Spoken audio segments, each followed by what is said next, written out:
Sasha, what do you think made the difference in the end today? I feel like I played the best tennis in the tiebreak of the fifth set. I think that was extremely important. I mean, I was obviously, for a lot of parts of the match, not feeling great on the court. I was not hitting the ball as well as I was maybe the previous round and the previous match. But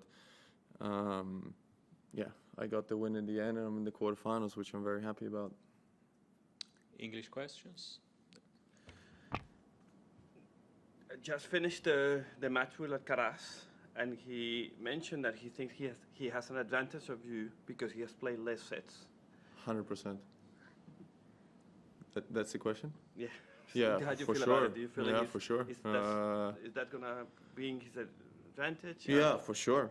I mean, if you play less, you are fresher. But I feel okay. You know, I'm not like the U.S. Open where I was completely dead, and where I feel like you know, I'm physically exhausted. I'm tired for sure because I played 7-6 in the fifth set again. You know, 2 times out of the last 3 matches, but I'm not dead. I'm not you know, completely exhausted. I'm not in the same physical state I was in the U.S. Open, so I expect it to be very different, to be honest. Still fueling the tank. Yes, 100%. And I also think that you know, coming out on Rod Laver Arena at 7 p.m., you know, for a quarterfinal match against the number 2 player in the world, that gives you energy as well. And I think, I hope it's going to be a very fun and entertaining match. Of course. Can you talk to us a bit about the ups and downs of this match, how you went into it and how your mentality maybe changed a little bit at the end as well? Yeah, I mean, I was in control in the beginning, obviously being a set and break up, and lost focus, and then he also started playing a lot better, but it was kind of in my hands. But then, yeah, I mean, I think when the sun went down and you know, the court was in full shade, we both, you know, played a lot better. I think the fifth set was probably the best set that we played. But at the end of the day, I'm just happy that I won, you know, because it was a very tight and very close match. Could have gone both ways, obviously, with it being 7-6 in the fifth set. But you know, I'm through, and I'm happy about that. John? The disruption in the third set, when the pamphlets got thrown out there, were you aware of that on court, or did somebody tell you what happened later? No, I mean, I saw it. I don't know what it was about. I heard that same thing happened in JCA or Kia Arena or something like that, right? So it's not, we were not the only court. So I don't know what was about.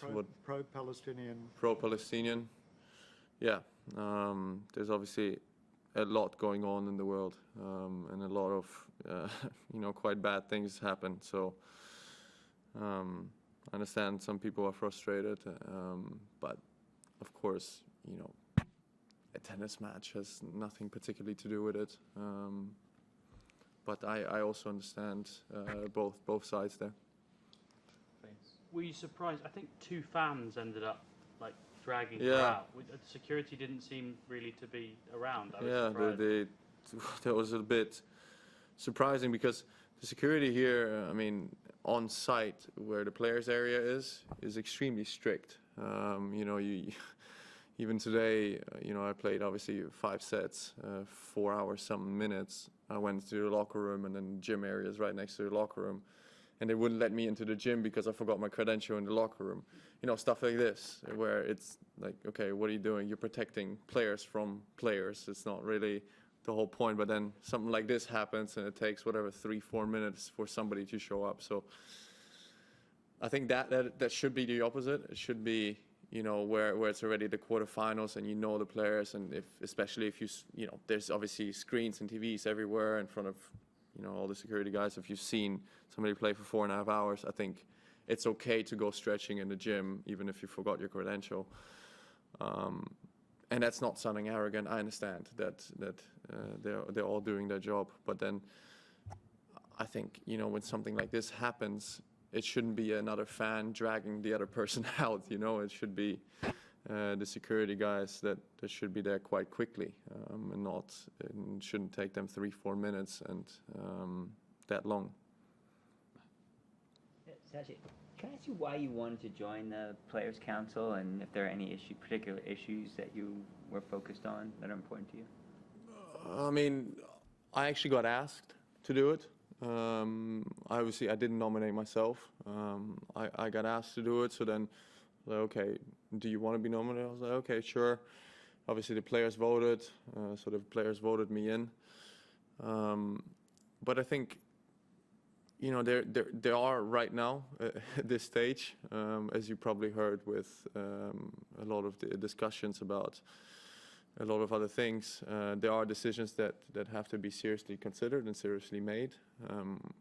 And I think we have a great group of guys in there who are capable of discussing it, who are capable of talking about it. I think there are some issues that us with the ATP we really kind of want to focus on.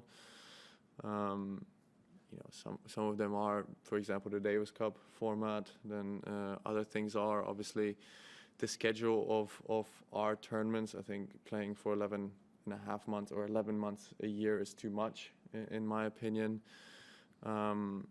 You know, widening the schedule. I think having more 500 events, having maybe more Masters events. It's also it's great opportunity for players, obviously, but then I think also it is maybe getting a bit out of hand and a bit too much as well. So there's just all of those discussions, but they're very nice discussions, you know, that nobody's fighting in there, nobody's screaming or shouting. It's just, you know, we're all there trying to achieve the same thing and to have a better tour. And yeah, I'm happy to be part of it. Last one in English. Just to ask you about Cam, obviously you mentioned the other day that you trained with him in Monte Carlo. What did you make of his performance? It was, for having watched Cam a lot over the last few years, it was a bit like the Ruud one, very aggressive. Yeah. Do you think that's the game style he should play with going forward? It'll maybe move him further up the ranking? Well, if he can, for sure. If he can play this way, then for sure it's going to make him improve and make him better.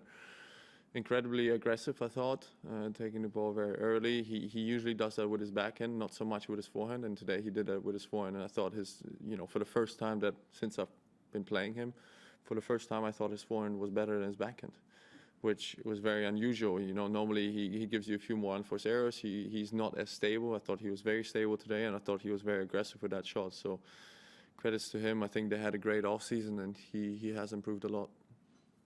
Thank you. Wide World of Sports is your home of the Australian Open. With highlights of every match of the AO, the on-court interviews, and every day with the morning serve, you'll be ahead of the game. So click that subscribe button so you don't miss a thing this Australian Open.